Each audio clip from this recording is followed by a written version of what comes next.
27 दिसंबर 1948 की रात दुनिया का सबसे बड़ा यात्री विमान डगलस DC-3 मियामी से फ्लोरिडा के लिए उड़ान भर रहा था। विमान में 125 यात्री और 9 क्रू सदस्य, कुल 134 लोग सवार थे। उत्तरी अटलांटिक महासागर के ऊपर लगभग 8,300 फीट की ऊंचाई पर विमान शांति से अपनी 180 मील प्रति घंटे की रफ्तार से आगे बढ़ रहा था। रात के 8:13 हुए थे। कॉकपिट में कैप्टन रॉबर्ट मिलर और उनके को पायलट सब कुछ सामान्य देख रहे थे, लेकिन अचानक सैन जुआन एयर ट्रैफिक कंट्रोल यानी ATC के साथ उनका संपर्क कमजोर पड़ने लगा। कैप्टन मिलर ने रिपोर्ट किया कि उन्हें एक मामूली तकनीकी समस्या का सामना करना पड़ रहा है।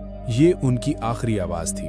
इसके ठीक 10 सेकंड के अंदर विमान ATC के रडार से हमेशा के लिए गायब हो गया। विमान की आखिरी लोकेशन बरमूडा ट्रायंगल के ठीक बीच में थी। उस रात जो हुआ वो किसी तकनीकी खराबी से कहीं ज्यादा भयानक था। विमान दुनिया की सबसे रहस्यमयी जगह बरमूडा ट्रायंगल के एक ऐसे बवंडर में फंस गया था जिसके बारे में किसी ने न कभी सुना था न कभी देखा था।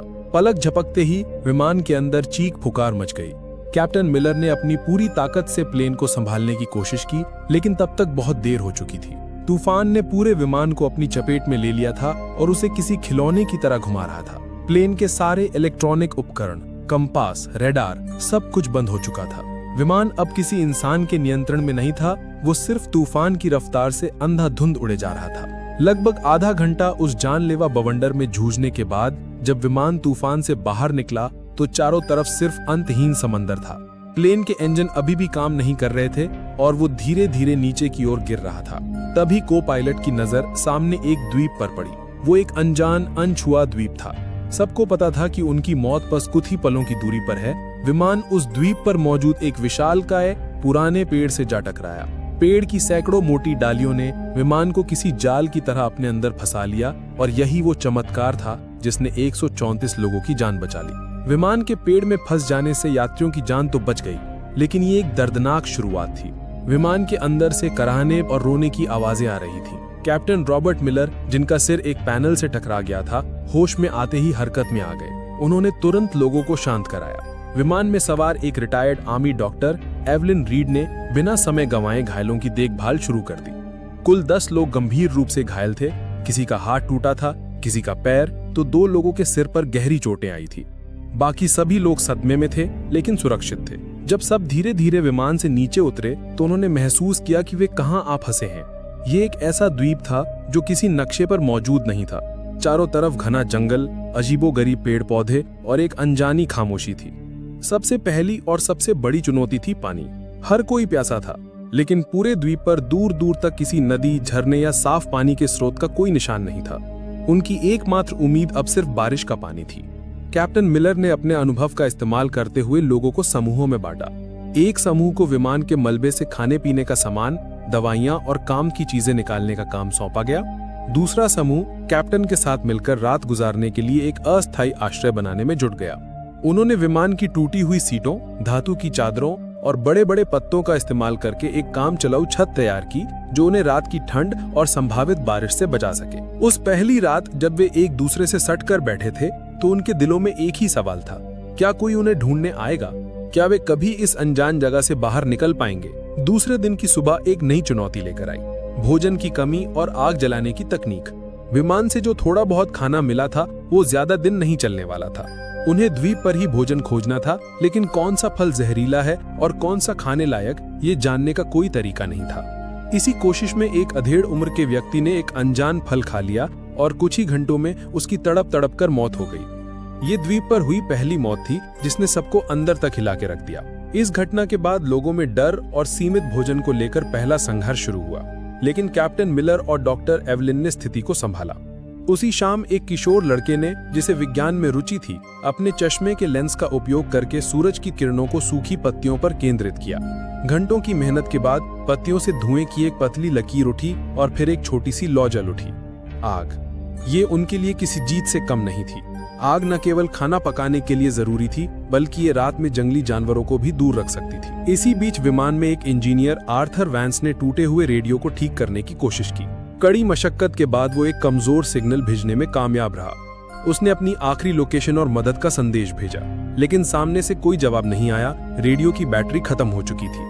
और संपर्क का एकमात्र जरिया भी टूट चुका था। दिन बीतते गए। जब 10 दिन बाद भी बचाव का कोई संकेत नहीं मिला तो 4 लड़के और एक लड़की का सब्र जवाब दे गया। एक रात जब सब सो रहे थे, वे चुपके से विमान के मलबे से बनी एक छोटी सी नाव लेकर समुद्र में उतर गए। वे फिर कभी लौटकर नहीं आए। उनका क्या हुआ, वे कहां गए, ये एक रहस्य बनकर रह गया। उन 5 लोगों के जाने के बाद बचे हुए लोगों को एहसास हो गया कि उन्हें लंबे समय तक यहीं रहना पड़ेगा। कैप्टन मिलर ने सबको इकट्ठा किया और एक स्थायी व्यवस्था बनाने का प्रस्ताव रखा। काम का बंटवारा किया गया। एक टीम रोजाना भोजन और फल इकट्ठा करने के लिए जंगल में जाती, दूसरी टीम आश्रय को और मजबूत बनाने और उसकी मरम्मत करने का काम करती। डॉक्टर एवलिन और कुछ अन्य लोगों ने घायलों और बीमारों की देखभाल का जिम्मा संभाला। दूसरी ओर अमेरिकी सरकार ने विमान को खोजने के लिए इतिहास का सबसे बड़ा सर्च ऑपरेशन शुरू किया था। अटलांटिक महासागर के चप्पे चप्पे को छान मारा गया, लेकिन विमान का एक टुकड़ा भी नहीं मिला। 1 सप्ताह की लगातार खोज के बाद भी जब कोई सुराग नहीं मिला तो अभियान धीमा पड़ गया। इसी बीच द्वीप पर बचे हुए लोगों ने जीने की कला सीखनी शुरू कर दी थी। उन्होंने द्वीप के पत्थरों और विमान की धातु को घिस कर चाकू और भाले जैसे औजार बनाए। सबसे बड़ी चुनौती द्वीप के जंगली सुअर थे, जो झुंड में रहते थे और रात में उनके शिविर पर हमला कर देते थे। विमान में एक शिकारी ट्रेनर भी था, जिसने लोगों को भाला चलाना और जाल बिछाना सिखाया। कई दिनों की योजना और अभ्यास के बाद उन्होंने अपने पहले जंगली सुअर का शिकार किया। ये एक भयानक और भावनात्मक क्षण था। शिकार के दौरान 2 लोग घायल हो गए, लेकिन जब वे उस शिकार को लेकर शिविर में लौटे तो ये सिर्फ भोजन नहीं था, ये उनकी एकता और दृढ़ संकल्प की जीत थी। उन्होंने द्वीप के किनारे टूटे हुए नारियल के तनों से रेत पर बड़े बड़े अक्षरों में हेल्प लिखा, इस उम्मीद में कि शायद कोई गुजरता हुआ जहाज या विमान इसे देख ले। दोस्तों, ये कहानी आपको कैसी लग रही है? उस दर्द और संघर्ष को महसूस कर पा रहे हैं? अगर हाँ, तो प्लीज 1 सेकंड निकालकर वीडियो को लाइक कर दीजिए और मेरे चैनल को सब्सक्राइब करना मत भूलना। आपका एक सब्सक्राइब मुझे ऐसी ही और सच्ची और रोंगटे खड़े कर देने वाली कहानियां आप तक लाने की हिम्मत देता है। और हाँ, कमेंट सेक्शन के बगल में एक नया हाइप बटन आया है। अगर कहानी सच में दिल को छू रही है तो उसे भी जरूर दबाइए। चलिए अब आगे बढ़ते हैं उस दर्दनाक सफर पर। 6 महीने बीत चुके थे। बाहरी दुनिया के लिए NC-16002 विमान और उसमें सवार 134 लोग एक अनसुलझी पहेली बनकर रह गए थे। $45 मिलियन खर्च करने के बाद अमेरिकी सरकार ने आधिकारिक तौर पर सर्च ऑपरेशन बंद कर दिया और सभी को लापता घोषित कर दिया। उनके परिवार वालों को बता दिया गया कि अब उनके प्रियजनों के लौटने की कोई उम्मीद नहीं है। लेकिन यहाँ इस अनजान द्वीप पर एक नया समुदाय जन्म ले रहा था। जो लोग गंभीर रूप से घायल थे, वे डॉक्टर एवलिन की देखभाल में धीरे धीरे ठीक हो रहे थे और छोटे मोटे कामों में हाथ बटाने लगे थे। लेकिन इस दौरान बीमारी और निराशा के कारण कुछ और लोगों की मौत हो गई। बचने का कोई रास्ता न देखकर कई लोग मानसिक रूप से टूट गए थे और उन्होंने दम तोड़ दिया। अब द्वीप पर केवल 114 लोग बचे थे। उन्होंने अपने मृतकों को सम्मान के साथ दफनाना शुरू कर दिया और एक दूसरे का मानसिक सहारा बने। रात में जब सब आग के चारों ओर इकट्ठा होते तो वे अपने पुराने जीवन की कहानियां सुनाते, गाने गाते। लगभग 1.5 साल बाद द्वीप पर पहली बार किसी बच्चे की किलकारी गूंजी। एक युवा जोड़े के यहाँ एक स्वस्थ बेटे का जन्म हुआ। उस बच्चे का जन्म द्वीप पर मौजूद हर इंसान के लिए एक नई उम्मीद लेकर आया। 2 साल बीत गए। इस दौरान उन्होंने द्वीप पर जीना सीख लिया था। उन्होंने छोटी मोटी खेती शुरू कर दी थी और मछली पकड़ने के नए नए तरीके इजाद कर लिए थे। लेकिन सभ्य दुनिया में लौटने की इच्छा अभी भी उनके दिलों में चल रही थी। इंजीनियर आर्थर वेंस के नेतृत्व में सभी ने मिलकर एक बड़ी नाव बनाने का फैसला किया। ये उनका सबसे बड़ा और सबसे महत्वाकांक्षी प्रोजेक्ट था। महीनों की कड़ी मेहनत के बाद उन्होंने विमान के टुकड़ों, लकड़ी और बेलों का उपयोग करके एक बड़ी मजबूत नाव तैयार की। जिस दिन उन्होंने नाव को समुद्र में उतारा, वो किसी त्योहार से कम नहीं था। 25 सबसे मजबूत और अनुभवी लोगों को उस नाव पर सवार किया गया, इस वादे के साथ कि वे मदद लेकर वापस लौटेंगे। नाव द्वीप से कुछ मील दूर तक तो ठीक चली, लेकिन फिर मौसम ने अपना असली रूप दिखाया। अचानक आसमान में काले बादल घिर आए और एक भयानक तूफान ने उनकी नाव को घेर लिया। ऊंची ऊंची लहरों ने नाव को पलट दिया। उनमें से कुछ ही लोग तैरकर किसी तरह वापस द्वीप के किनारे पहुंच पाए, लेकिन उस हादसे में 16 लोगों की जान चली गई। ये द्वीप पर अब तक का सबसे बड़ा झटका था। पहले ही बीमारी और निराशा से 15 लोग मर चुके थे और अब इस हादसे ने 16 और जानें ले ली। कुल मिलाकर 31 लोगों की मौत हो चुकी थी और 5 पहले ही भाग गए थे। अब द्वीप पर केवल 98 लोग बचे थे। इस घटना ने उनके बचने के विश्वास को चकनाचूर कर दिया। कई लोगों ने मान लिया कि ये द्वीप ही उनकी कब्र बनेगा और यहां से निकलने की कोशिश करना मौत को दावत देना है। 5 साल गुजर चुके थे। जो बच्चे द्वीप पर पैदा हुए थे उनके लिए यही उनकी दुनिया थी। उन्होंने कभी कार, बिजली या शहर नहीं देखे थे। बड़े लोग उन्हें अपनी पुरानी दुनिया की कहानियां सुनाते जो उन बच्चों के लिए किसी परी कथा से कम नहीं थी। लेकिन समय के साथ समाज में दरारें पड़ने लगी। द्वीप के प्राकृतिक संसाधन जैसे कि एक खास किस्म के फलदार पेड़ और छोटे जानवर कम होने लगे थे। भोजन की कमी ने लोगों के बीच तनाव पैदा कर दिया। अब वे 2 गुटों में बंट गए थे।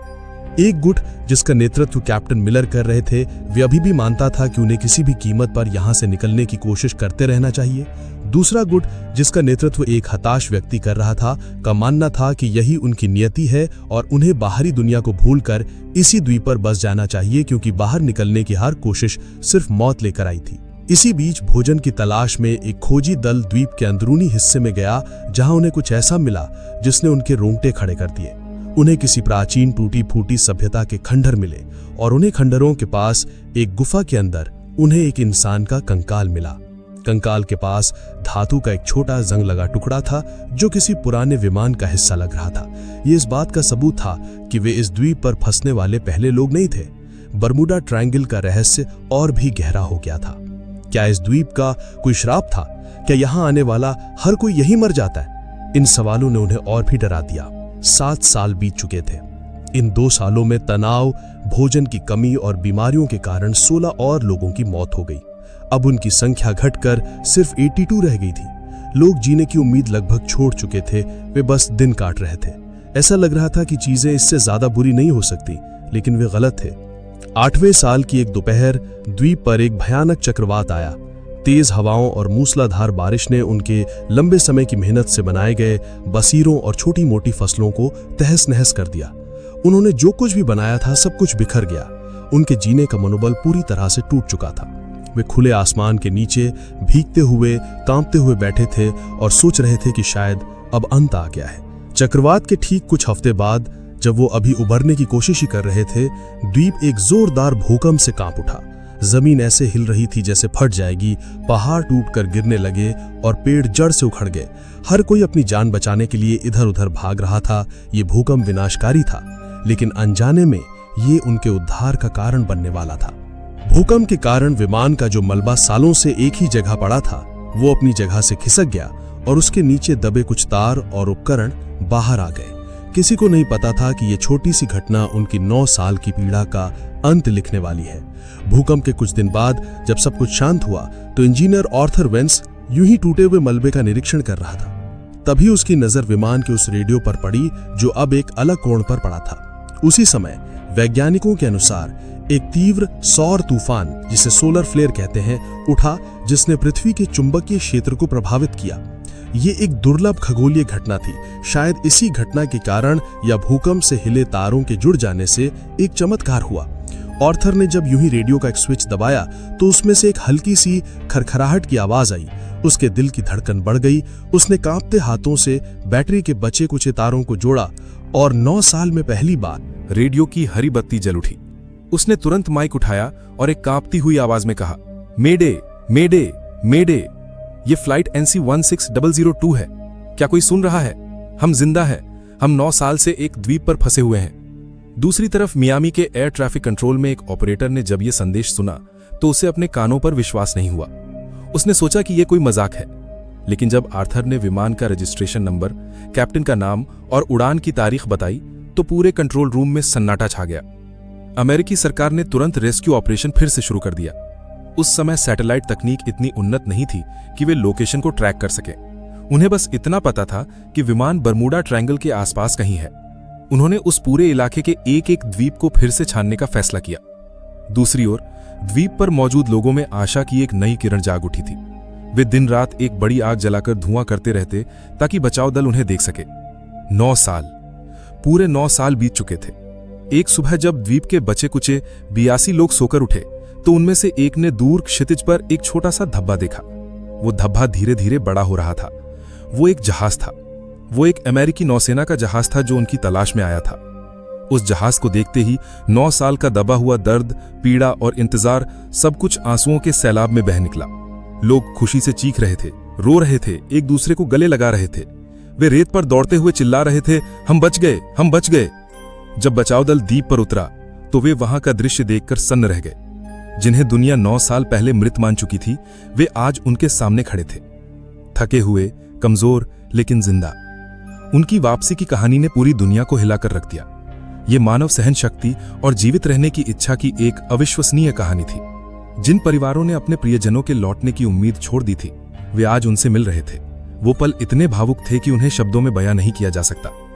अमेरिका में यह कहानी एक किंवदंती बन गई, जो आज भी लोगों के दिलों में बसी है। ठीक 1 साल बाद 1958 में प्रसिद्ध लेखक जेम्स बाल्डविन ने इन बचे हुए लोगों के अनुभवों पर आधारित एक किताब लिखी, जिसका नाम था lost in the echo, the 9-year survival of flight NC-16002। ये किताब अमेरिका की सबसे ज्यादा बिकने वाली किताबों में से एक बनी। ये सिर्फ एक कहानी नहीं थी, ये उन 82 आत्माओं की दर्दनाक दास्तां थी जिन्होंने 9 साल तक मौत को मात दी और हमें सिखाया कि उम्मीद की एक छोटी सी किरण भी सबसे घने अंधेरे को चीर सकती है।